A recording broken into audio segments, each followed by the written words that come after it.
Hi, I'm Stuart Quirrell, Sales and Marketing Manager for Rock Solid Industries. I'm joined today by Susan from EuroSteel, and we're here in Westmead to talk about the differences between stainless steel and aluminium. We also like to discuss some frequently asked questions that we get from our customers regarding canopies and the use of the different materials. So once again, thank you, Susan, for joining us. Could you tell us a little bit about what you do here at EuroSteel? Thanks, Stuart. EuroSteel have been around for well over 25 odd years. I've been with the company for 19 years. We become specialists in doing stainless steel and aluminium as well as other special alloys.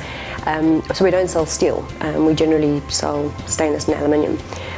We've got 14 operations in Southern Africa, and we also own operations in Africa. My role with the group is I do projects, exports and marketing.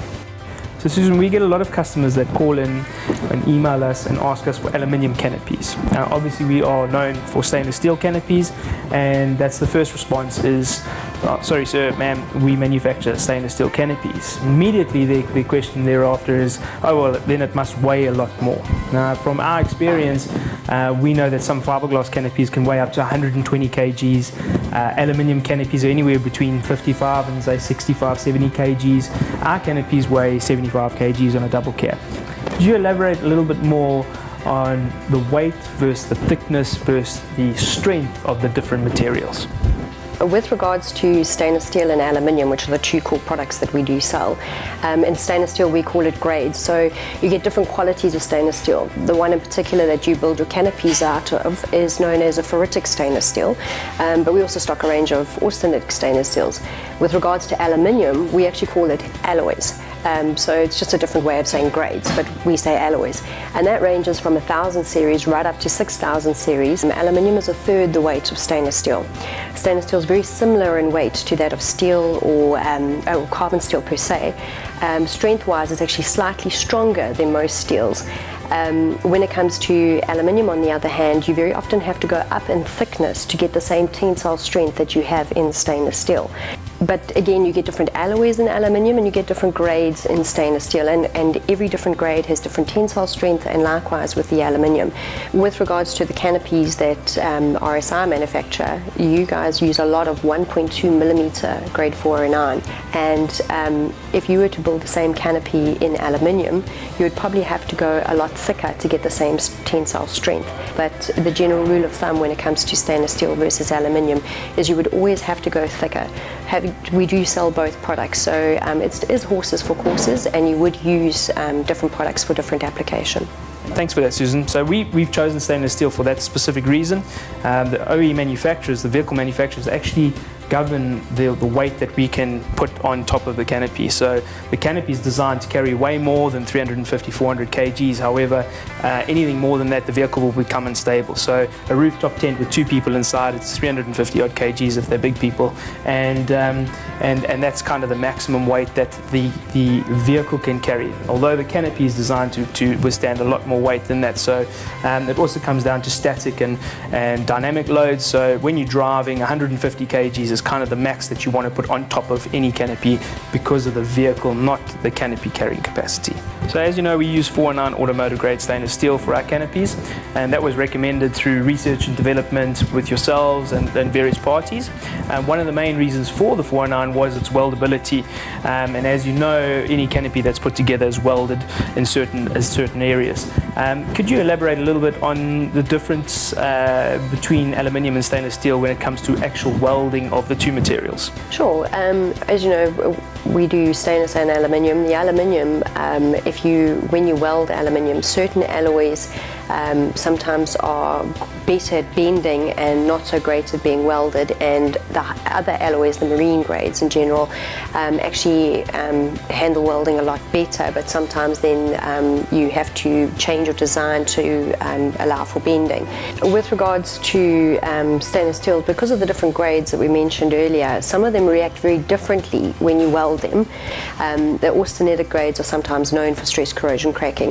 The ferritic grade, like a 409, which you're currently using on your canopies, actually responds really well to being welded, as well as really well to and not getting stress corrosion cracking, which is exactly why they use these grades extensively in the automotive industry for catalytic converters, exhaust systems. You'll very rarely find a stainless steel exhaust being built out of an austenitic grade for that exact reason. These ferritic grades have been developed specifically that they don't get stress corrosion cracking. So Susan, from our market research, we found that canopy prices in South Africa seem to all be there and thereabouts in the same sort of bracket, whether they're fiberglass, aluminium or stainless steel. From a supplier point of view, what is the average cost difference between stainless steel and aluminium? Both aluminium and stainless steel prices are all linked back to the London Metal Exchange. Prices fluctuate on a monthly basis. With regards to if you do an apples for apples comparison, a 1.2409 is definitely substantially more expensive than a 1.2 aluminium sheet.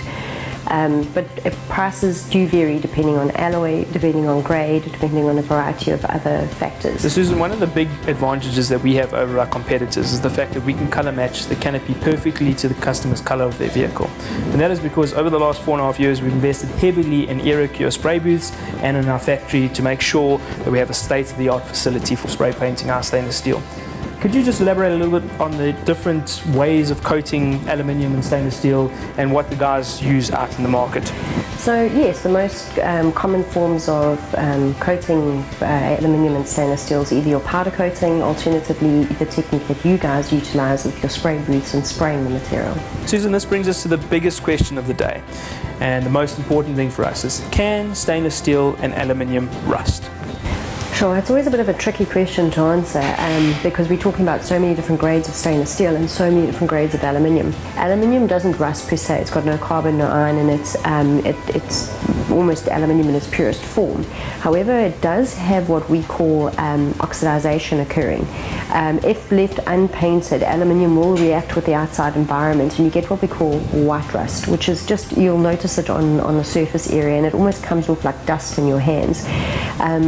So it doesn't rust in the sense that you are going to see it as in a brown discoloration, but you do get oxidization that does occur. But specifically coming to can stainless steel rust? Yes, you can get some form of discoloration that could occur. We don't necessarily call it rust, we will call it tea staining, etc.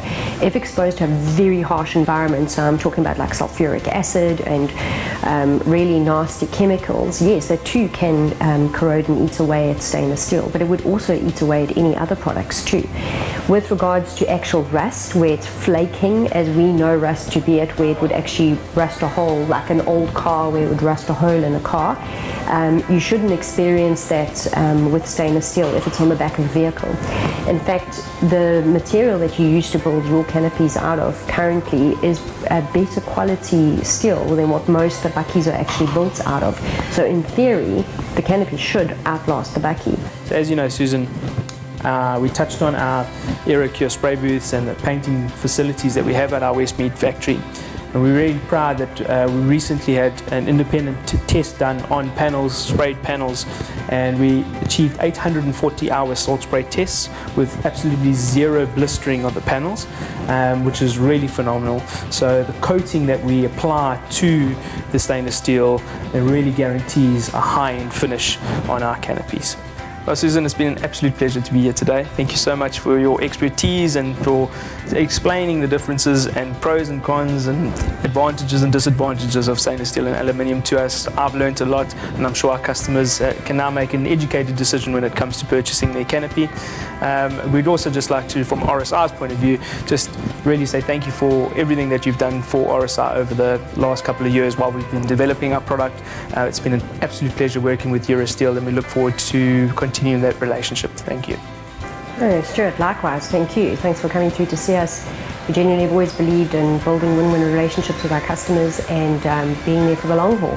So again, thanks for coming through, and we wish you all the best success. Your success is our success, so we wish you the best for the future. I hope this takes off well.